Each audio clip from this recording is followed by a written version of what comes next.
Baptist. I'm Elijah Meyer, and as we continue in Psalm 34, we're at verses 7 and 8, and this morning I'm excited because verse 7 is my favorite verse in this passage. So hopefully we can get through both verses, but I love verse number 7. The Bible says, "The angel of the Lord encampeth round about them that fear him, and delivereth them." Verse 8, "O taste and see that the Lord is good, blessed is the man that trusteth in him." So verse 7, "The angel of the Lord encampeth round about them that fear him, and delivereth them."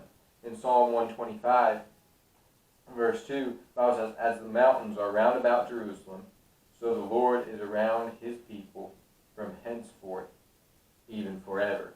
And as we think about this encamping round about and being there and surrounding his people, my mind goes to Psalm 121, verse 1, where the Bible says, "I will lift up mine eyes unto the hills, from whence cometh my help."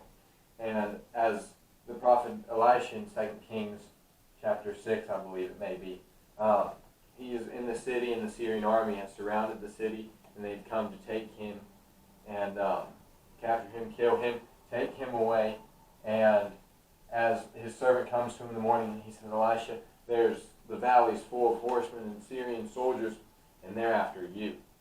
And Elisha walks out. The Bible says that as he looked on the hills round about Jerusalem, there was an army, and it was God's army that had come riding on horses round about the city on the mountains.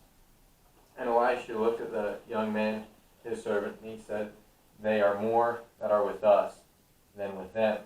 And he prayed that God would open the young man's eyes, and as he opened the young man's eyes, he was able to see the God's army around the city there to protect them. So as we lift up our eyes into the hills from whence cometh our help, that's what Elisha had to do. He had to lift up his eyes above the enemy army to where he could see God's army there to protect him. And the angel of the Lord encampeth round about them that fear him, and delivereth them. So as we fear God today, and we love our relationship, we love our fellowship with him so much that we don't want to do anything to break up that fellowship, the Bible says that the angel of God encamps around us, ready to deliver us and to help us in through all that we go through. So then in verse 8 he says, "O taste and see that the Lord is good, blessed is the man that trusteth in him." He says, just get a bite of it, so to speak. Just get a bite of how good God is.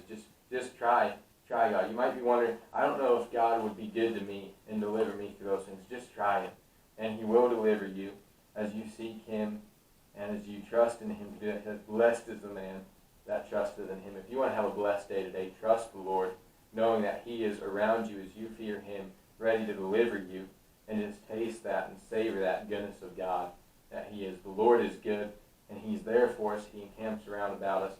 So let's look to him. Let's trust in him today to deliver us. Even though we may not see him, as that young man didn't see God's army at first, God's army was still there nonetheless. We may not see God in our circumstance, but we know that he is there because he promised he would never leave us and he would never forsake us, and he promised that he would be around about us, whether we could see him or not. So then trust the Lord and allow him to work and deliver you through whatever it is today that you go through, a trial, a tribulation, some temptation, whatever it is.